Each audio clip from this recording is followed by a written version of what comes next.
नमस्कार, सोनीज kitchen and व्लॉगमध्ये पुन्हा एकदा तुमचं स्वागत आहे। तर मैत्रिणींनो, 15 ऑगस्ट रक्षाबंधन मस्त असे आपले इथं सण आलेले आहेत आणि अशा वेळेस गोड पदार्थ तर झालाच पाहिजे आणि वेगवेगळ्या प्रकारचे तुम्ही बर्फी, वेगवेगळ्या प्रकारचे गोडाचे पदार्थ असे तुम्ही करू शकता।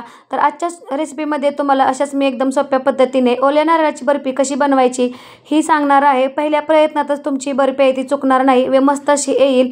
तर व्हिडिओ स्किप न करता शेवटपर्यंत नक्की बघा। अजूनही तुम्ही माझे चॅनल सबस्क्राइब केले नसेल ना तर प्लीज लाईक शेअर सबस्क्राइब करा। काही टिप्स आणि ट्रिक्स सांगितलेले आहेत जे की तुमची बर्फी मस्त अशी होईल, मस्त अशी पांढरी शुभ्र होईल। पांढरी शुभ्र होण्यासाठी पण मी काही टिप्स सांगितलेले आहेत।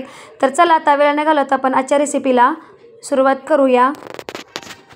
ओल्या खोबऱ्याची बर्फी बनवण्यासाठी इथं मी एक ओलं नारळ घेतलेला होता। इथं मी असं हे खोबरं आहे ते खवून घेतलेलं आहे। जर का तुम्हाला पांढरी शुभ्र नारळाची बर्फी पाहिजे असेल तर एक टिप लक्षात ठेवायची, हे खोबरं आपल्याला खवून घ्यायचं आहे, नाहीतर त्याचं वरचं तुम्ही जी काळी पाट असती ती असं काढून मिक्सरमध्ये बारीक करून घेतलं ते चालेल।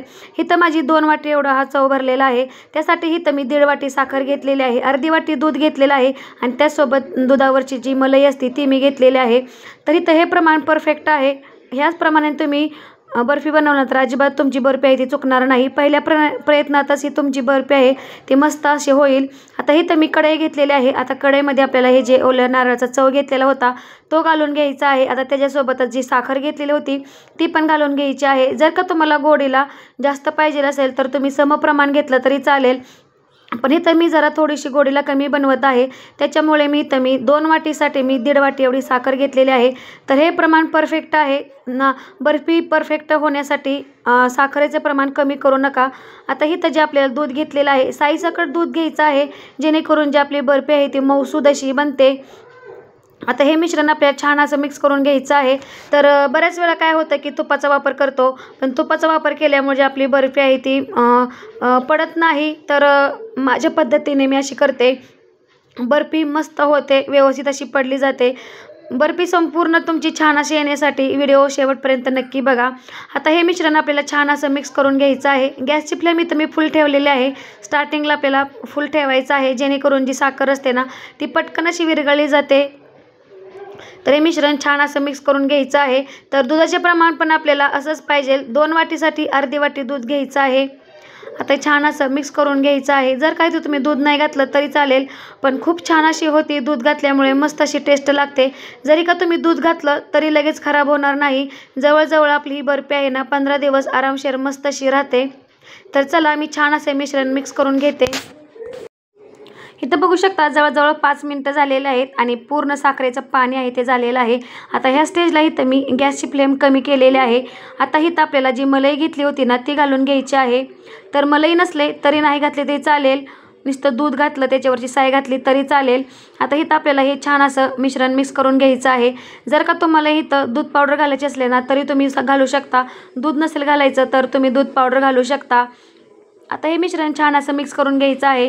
आता ह्या स्टेजला आपल्याला गॅसची फ्लेम एकदम कमी ठेवायची आहे, फुल करायची नाही, नाहीतर काय होईल अशी लालसर होईल। जेवढं तुम्ही कमी गॅसवर हे मिश्रण परतून घ्याल ना तेवढी तुमची बर्फी पांढरी शुभ्र येईल।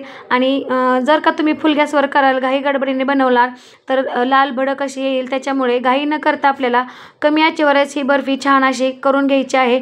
हे मिश्रण छान असं घट्टसर होईपर्यंत आपल्याला हलवून घ्यायचं आहे। इथं बघू शकता कंटिन्यू असं हलवून इथं आपलं जे जरा मिश्रण आहे ते थोडंसं घट्टसर झालेलं आहे। इथं मी गॅसची फ्लेम कमी ठेवून मस्त असे मिश्रण हलवून घेते। तर कंटिन्यू आपलं हलवून घ्यायचं आहे, तरच तुमची बर्फी आहे ती पांढरी शुभ्र होईल। जवळजवळ 10 मिनिटं झालेले आहेत आणि साखरेचं पाणी पूर्ण आटलेलं आहे। आता याचं टेक्स्चर बघू शकता एकदम असं घट्ट झालेलं आहे। इथं आपण तुम्हाला मी अशी चेक करण्याची पद्धत सांगते। तर असं आपलं जे उलट नसतं ना तर ते जरा 2-3 वेळा असं टॅप करायचं। जरा तुम्हाला हलकंसं चिकट वाटलं ना तर समजून घ्यायचं की आपलं मिश्रण आहे ते छान असं बर्फीसाठी तयार झालेलं आहे। ते तुम्हाला एक मी ट्रिक सांगते, असं थोडंसं मिश्रण घ्यायचं आहे आणि हातावर बघायचं आहे। तर हाताला सध्या चिटकत आहे तर इथं आपलं मिश्रण अजून तयार झालेलं नाही, म्हणजे बर्फी करण्यासाठी हे मिश्रण तयार झालेलं नाही। तुम्हाला वाटेल की चला घट्ट झालं, बर्फीसाठी तयार झालं, पण तसं नाही। ज्यावेळेस तुम्ही बर्फी कराल ना, ज्यावेळेस तुम्ही ताटामध्ये घ्याल ना तर तुमची बर्फी व्यवस्थित होणार नाही, बर्फ्या व्यवस्थित पडणार नाहीत।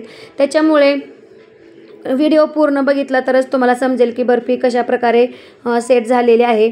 आता इथं तुम्हाला अजून एकदा मी ट्रिक सांगते, अजून एकदा चेक करून बघते.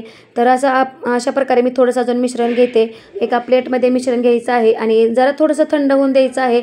1 ते 2 मिनिटासाठी थंड झालं की मग आपल्याला बघायचं आहे की चेक करायचं आहे की ते व्यवस्थित असं झालं आहे का.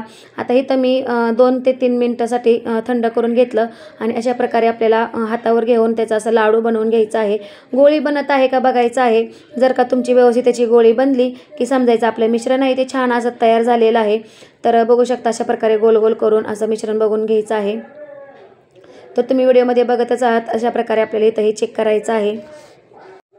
तर मस्त अशी त्याचा गोळी बनत आहे, छान असं झालेलं आहे, अजिबात हाताला चिटकत नाही. तर असं समजून जायचं की आपलं आता हे मिश्रण आहे ते तयार झालेलं आहे.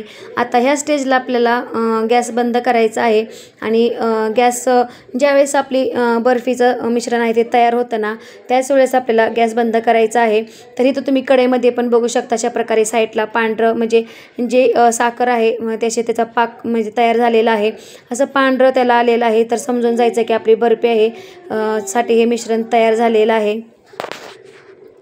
आता छान असं मी परत एकदा मिक्स करून घेते.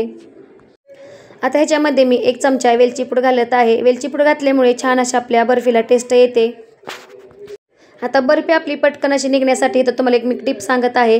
तर इथं मी 1 चमचा पिठी साखर घेतलेली आहे. ज्यावेळेस आपण गॅस बंद करतो ना, त्याच वेळेस वेलची पूड आणि 1 चमचा पिठी साखर घालायची आहे. पिठी साखर घातल्यामुळे काय होतं, पटकन आपली बर्फी सेट होते, मस्त अशी तयार होते, लगेचच वड्या पडतात. त्याच्यामुळे ही टिप लक्षात ठेवा. आता हे मिश्रण आपलं छान असं बर्फीसाठी तयार झालेलं आहे. आता इथं मी ताटाला तूप लावून आधीच घेतलेलं होतं, तर ती प्रोसेस आपल्याला आधीच करायची आहे, जेणेकरून आपलं मिश्रण ज्यावेळेस तयार होतं ना त्यावेळेस काही गडबड होत नाही. तर मी अशा प्रकारचे एवढ्या साईजचं हे ताट घेतलेलं आहे. तुम्हाला कितपत जाड पाहिजे पातळ पाहिजे त्याच्यानुसार तुम्ही ताट छोटं मोठं घेऊ शकता. आता संपूर्ण हे मिश्रण आहे ते मी ताटामध्ये गरम गरमच घालून घेते. तर ताटाला व्यवस्थित असं तूप लावायचं आहे. आता इथं अशा प्रकारची मी कॅरी बॅग घेतलेली आहे आणि कॅरी बॅगमध्ये हाताला घालून अशा प्रकारे पसरून घेते, जेणेकरून काय होतं हे गरम असतं ना त्याच्यामुळे पटकन थापता येतं. इथं मी अशा प्रकारे गरम गरम असे मिश्रण आहे ते पटकन असं सेट करून घेतलेलं आहे. तर लक्षात ठेवायचं आपल्याला गरम गरम असताना सेट करायचं आहे. जरी का हाताला चटके बसले तरी पटकन असं पसरवून घ्यायचं आहे. आता इथं गरम असतानाच आपल्याला त्याच्या असं वड्यांचा जो शेप आहे तो करून घ्यायचा आहे. नंतर काय होतं, थंड झाल्यावर व्यवस्थित अशा कट करता येत नाहीत. त्याच्यामुळे जेव्हा आपलं मिश्रण ओलसर असताना त्याच वेळेस अशा लाईन मारून घ्यायच्या आहेत. मस्त अशा बर्फी अशा चौकोनी आकारमध्ये कट करून घ्यायच्या आहेत. तर बघू शकता अशा प्रकारे फक्त मी असं त्याला मार्क करून घेते, जेणेकरून पटकन आपल्याला नंतर कापता येईल. इथं अशा लाईन मारून झालेल्या आहेत. आता हे मिश्रण आपल्याला चांगले 5 ते 10 मिनिटासाठी थंड होण्यासाठी ठेवायचं आहे आणि लगेच आपल्याला वड्या काढून घ्यायच्या आहेत. 5 ते 10 मिनिटं झालेले आहेत आणि आता मिश्रण आपलं छान असं थंड झालेलं आहे. आणि आता इथं आपण हे जी बर्फी आहे ना ती काढून घेऊया. तर इथं मी परत चाकूने असं मार्क करून घेतलेलं होतं. आता इथं आपल्याला आधी सगळ्यात पहिले ज्या कडा आहेत ना त्याच्या सोडवून घ्यायच्या आहेत.